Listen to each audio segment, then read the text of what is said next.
Olá, estamos aqui novamente com o programa TV Encantos para falar sobre a deusa da vidência, o orixá da visão, simplesmente Ieua, ou como é conhecida, Euá.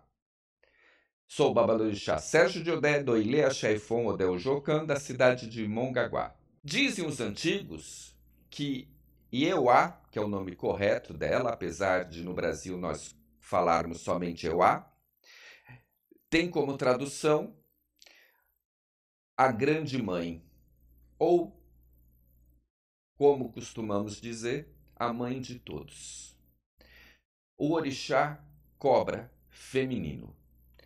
E partindo desse princípio que Euá é uma cobra feminino, existe um mito que relata essa passagem Estamos aqui dela. de novo com o programa Euá, Encantos pela um TV orixá da Encantos. beleza, Nosso tema muito será vaidosa, gostava de se vestir muito bem, sempre procurava os melhores tecidos para enriquecer, para engrandecer a sua beleza, que era assim que era vista. E aí um dia ela foi atrás de novos tecidos no mercado.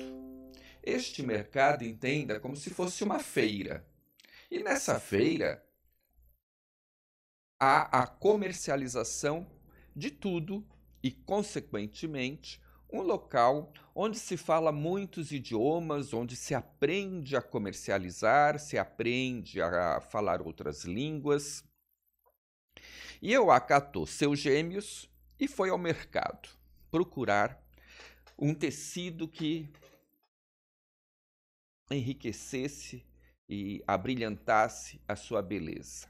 Ela era muito minuciosa, ficava olhando os desenhos, né? Porque lembrando que hoje eu estou de Ancará, tecidos africanos são muito coloridos, e ela procurando um tecido que mais agradasse, acabou se distraindo e seus gêmeos, seus filhos, acabaram saindo no mercado e seguindo o caminho e se afastaram dela. Mas Euá não percebeu e continuou procurando seus tecidos. Um determinado momento, ela percebe que os gêmeos não estavam mais com ela.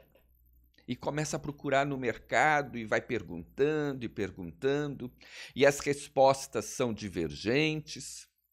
E ela resolve ir atrás do babalaô, porque todo mercado, toda feira tem um adivinho. E ela vai atrás do babalaô, que informa que, infelizmente, as crianças, os gêmeos, seguiram a caminho de um local sagrado onde as pessoas não passam, porque lá é a moradia de Iku. Iku é a morte. E as crianças estavam indo a este local de encontro com a morte. Ela rapidamente consultou Ifá para saber o que ela poderia fazer para que Iku não levasse as crianças dela. E foi orientado que ela levasse de presente a Iku 2 pombos e 16 búzios, 8 búzios em cada mão. E assim ela pagou o adivinho, foi atrás do material necessário e correu para salvar seus filhos. Colocou um pombo debaixo de um braço, outro pombo debaixo de um braço e levou os seus 16 búzios, sendo 8 em cada mão. Ao chegar no reino de Iku, Iku já estava com as crianças dela e totalmente encantado por aqueles gêmeos. E já tinha determinado que aquele era o momento dos gêmeos partirem. E Euá rapidamente chama por Iku e fala: olha o que eu trouxe de presente. Mas Euá é uma guerreira nata, uma guerreira forte, briguenta. E talvez na ira de ter ou estar correndo o risco de perder seus filhos, ela segurou os pombos com muita força debaixo de seus braços. Ao soltar os pombos, ao invés dos pombos voarem, as asas deles estavam quebradas e eles foram ao chão.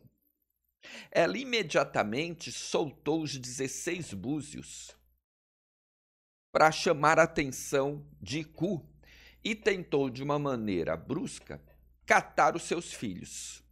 Mas Iku envolveu-se rapidamente com seus filhos e os levou. Ela, em desespero, triste, irritada, nervosa, adentra num rio e dentro deste rio ela se torna a cobra fêmea. Dizem que até hoje esta cobra hospeda-se nesse rio. Esse rio se tornou o rio Ieuá na África, onde há um culto muito grande de louvação a este grande orixá. Mas vale lembrá-los que não necessariamente Euá precisa ser cultuada neste rio. Ela pode ser cultuada em qualquer outro rio, mas existe na África um rio que leva o seu nome e é muito cultuado. E aí nós temos um mito, uma lenda, que mostra a transformação de Euá na cobra fêmea. Ela traz por si, assim como Oxumaré é a cobra macho, e ela traz por si a representação do branco dentro do arco-íris. Quando vemos o arco-íris, sempre lembramos de Oxumaré, mas também devemos lembrar de Euá. Euá representa esta grande orixá. Na África, ela é tratada como um orixá funfun, ou seja, um orixá do branco. Mas não necessariamente, no caso de Euá, ela obrigatoriamente usa branco. Aqui nós dizemos que os filhos de Euá deveriam obrigatoriamente usar branco, mas isso é uma tradição do candomblé. Orixá Euá é muito conhecida através de um mito muito divulgado no Brasil. E este mito fala sobre ela ter tapeado a morte. Como que começa? A morte estava atrás do orixá Orumilá. E Orumilá estava desesperado, fugindo da morte e a morte no seu encalço atrás dele. Lembramos que Iku, que é a morte, também é um orixá que se apresenta para fazer a nossa passagem. E Orumilá, se afastando da cidade, correndo, Iku atrás dele, e Orumilá entra em desespero, percorre as margens de um rio e se encontra com Euá lavando as suas roupas. E rapidamente ele pede ajuda a Euá. Euá, Iku está atrás de mim, me ajude a fugir de Iku. Euá rapidamente esconde Orumilá debaixo de suas roupas e continua a lavar as roupas dela, que ela estava no rio.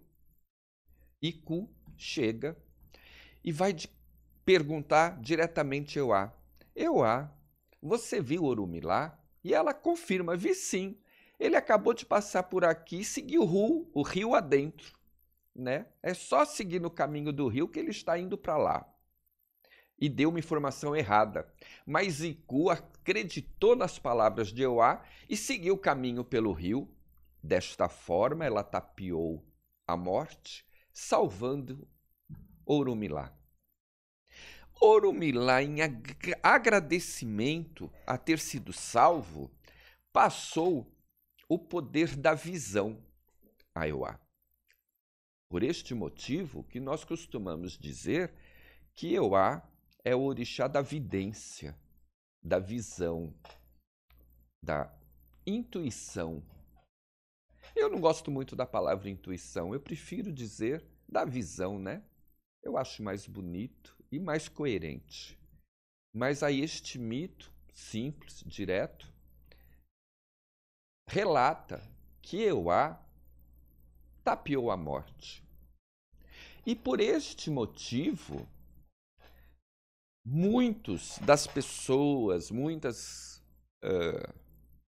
trabalhos são feitos, muitos encantamentos são feitos para adiar a morte precoce de alguém, utilizando-se o orixá Euá. Há um mito que eu acho muito bonito, que eu gosto de falar, sobre Euá. Como já foi dito, Euá era uma bela, muito bonita, e sabia-se que ela não tinha interesses por outros homens, que ela não tinha interesse de ter filho. Mas um dia, ela morava no castelo de seu pai, Obatalá. Obatalá recebe a visita de Boromu, que ficou hospedado nesse castelo. Não bastou muito tempo, a cidade já começou a comentar que Euá estava de encantos por esse forasteiro. Mas Obatalá não acreditou nesses comentários porque ele confiava plenamente em sua filha e sabia que ela não era devota a demonstrar interesse por um casamento, por alguém. Mas o tempo foi passando e Euá foi ficando triste, muito triste, até que seu pai resolve mandá-la em viagem para que, nesta viagem, a felicidade a reencontrasse e ela voltasse a ser feliz. Ao mandar ela em viagem, ele não sabia que ela estava carregando um filho. E ela continuou triste, continuou triste. Na hora da dor do parto, ela resolve fugir para a floresta e desaparece. Mas o rei de onde que ela estava e Boromu, ao saber, adentram na floresta atrás dela. Boromu a encontra, ela deitada, como se estivesse semi-falecida, coberta por uma saia bordada de búzios, e ele a encontra e acorda e consegue socorrê-la. E ela comenta do filho. Boromu procura na floresta esse filho e não o acha. Porque quando Euá teve a criança e desmaiou, o filho começou a chorar. Estava próximo do reino de Iemanjá. Iemanjá, ao ouvir o choro da criança, cata a criança e começa a cuidar como se fosse filho dela. E assim nem Euá e nem Boromu encontraram a criança. Mas Euá continuou muito envergonhada com essa atitude e muito sem jeito de voltar ao castelo do seu pai, mas para pedir perdão por não ter tido confiado em seu pai. E aí é uma passagem que eu acho bonita de ser relatada, que diz muito. Euá, um orixá que, apesar dos primórdios, ela não tinha intenção ou não demonstrava interesse por a família, pelos filhos, é um orixá que teve muitos filhos e muito utilizado para trazer paz numa família, para trazer felicidade, harmonia. para reencontrar aquele amor perdido ou aquele amor tirado. Então, as pessoas conhecedoras das liturgias usa-se da força de Euá para promover a união familiar, a paz, a harmonia, a felicidade dentro de um lar. O culto a Euá é um culto cheio de mistérios, porque Euá é um mistério. É um culto cheio de regras. No candomblé, no Brasil, o orixá Euá parte da premissa que só pode ser iniciado em mulheres e com particularidade, mulheres que não tenham tido ato sexual, ou seja, virgens. Isso é muito comum no Brasil. Apesar de você ver nas redes sociais relatos de pessoas terem sido iniciadas sem essa particularidade, no candomblé brasileiro a regra deveria ser esta. Sabe-se que, segundo os africanos, este padrão de iniciar Euá somente em mulheres e mulheres virgens não existe.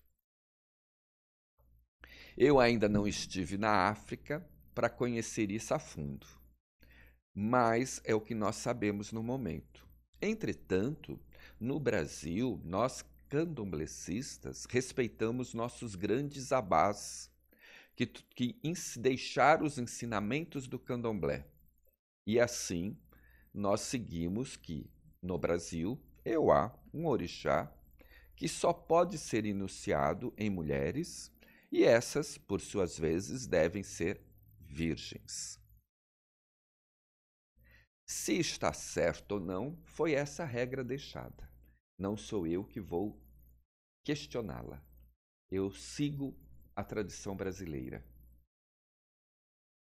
ao culto dos orixás, ao respeito aos nossos ancestrais. Uma grande particularidade do orixá Euá são os bichos ofertados para a sacralização da sua energia vital.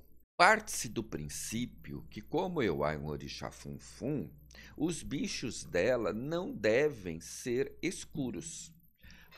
Há a necessidade de ofertar bichos brancos.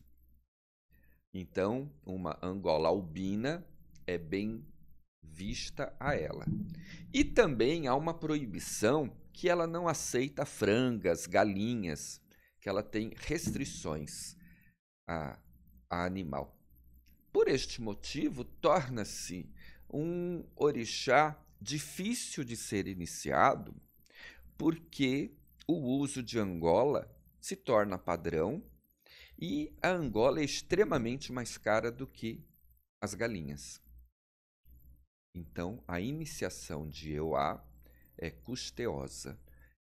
Talvez, por este motivo, ela é um orixá raro e não se vê muitas pessoas de Euá no Brasil, porque, seguindo a tradição, em Euá se inicia em mulheres, essas mulheres devem ser virgens e o custo para a iniciação deste orixá é elevado. Mas você vai me perguntar, e no caso da pessoa ser de Euá, mas não ser mais virgem? Quando acontece isso, e nós vamos fazer o procedimento de iniciação, passa-se por purificação, por ebós, sacudimentos, e em um determinado momento na iniciação, nós vamos fazer ritos litúrgicos na cachoeira. Lá é o momento que há a possessão do orixá. E quando esta pessoa não é mais virgem, a possessão ocorre através de outro orixá, entendeu? Normalmente, Oxum é o orixá que vai responder neste ato. Por esse motivo, no Brasil, as pessoas que poderiam ser de Euá, mas não estão mais aptas, são possuídas pelo orixá Oxum.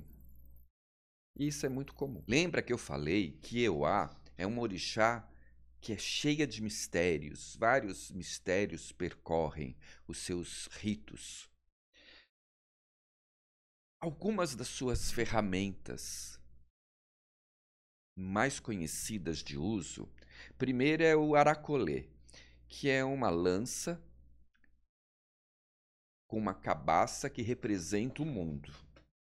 A âncora também é um instrumento de Euá.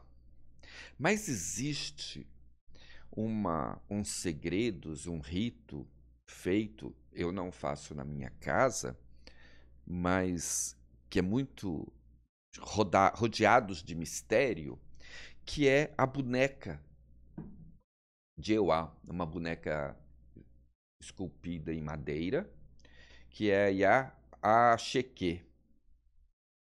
Essa parte por vários preceitos bem escondido e bem feito somente por grandes e antigas Ialorixás. Esses mistérios que rondam Euá é o que encantam o culto aos orixás e é passado de geração a geração. Eu fico muito encantado e muito feliz de fazer parte dessa religião. Euá, ela gosta de uma comida conhecida como euê. Vamos ensinar como deve ser feita? Vamos supor que você queira ser feliz na sua família. Ah, mas a felicidade de Euá é só familiar? Não. Quando você pede a positividade para a sua vida, trazer o lado positivo, Euá, ela se preocupa com a família, ela se preocupa com a sua saúde, ela se preocupa com o seu lado financeiro. Então você pode usar das energias de Euá para conseguir outros desejos além da família. E para isso, a gente faz uma oferenda. Esta oferenda é um pouco trabalhosa, então vamos pegar papel e caneta e dar uma olhada. Em breve pretendo ter um canal dentro do TV Encantos só sobre a culinária afro-brasileira. Mas, no momento, você vai precisar de feijão fradinho, coco seco, dendê, cebola, pó de camarão. Você coloca o feijão fradinho de molho em água com sal. Deixa ele descansando. Depois de uns 5 minutos do feijão fradinho reservado no molho, você vai retirar a água do feijão fradinho e levar esse feijão fradinho para uma panela, sem óleo, sem nada, para torrar. Mas eu aconselho você fazer em pequenas porções. Não leve o quilo todo, porque ele não vai dar o ponto. Você leva pequenas quantidades de feijão fradinho e vai torrando. A água que ele estava de molho vai secar e ele vai ligeiramente mudar de cor por uma cor amarelada. Ele não deve se deixar ele torrar para ficar que nem carvão. O ponto é ele ligeiramente amarelado. Fica uma cor muito bonita. Lascas de coco, né? Então tira a casca do coco, lasca ele, também devem ser torradas. Mas reserve um pedaço do coco para enfeitar o prato. Depois que você torrou todo o feijão fradinho, você vai pegar dendê, cebola ralada, ou triturada, ou batida, gengibre ralado e pó de camarão. Vai dourar, jogar o feijão fradinho e as lascas de coco seco e vai mexer ligeiramente. Um pouquinho de água, um fiozinho de água pode ser colocado neste momento para dar o ponto. Batiza com uma pitada de sal e coloca esta comida num alguidar ou num prato de inagé. Sobre esta comida, você faz tiras de coco seco. Corta o coco seco em tiras e enfeita sobre a comida. Espera a comida esfriar, traga a comida para o seu coração, né? E converse com o Euá, fazendo seus pedidos. Que esta energia vai te abençoar. Mas essa semana, muitos dos meus filhos vieram me pedir um banho da prosperidade. E na minha vidência, eu vi que o manjericão, para este período, era o mais indicado.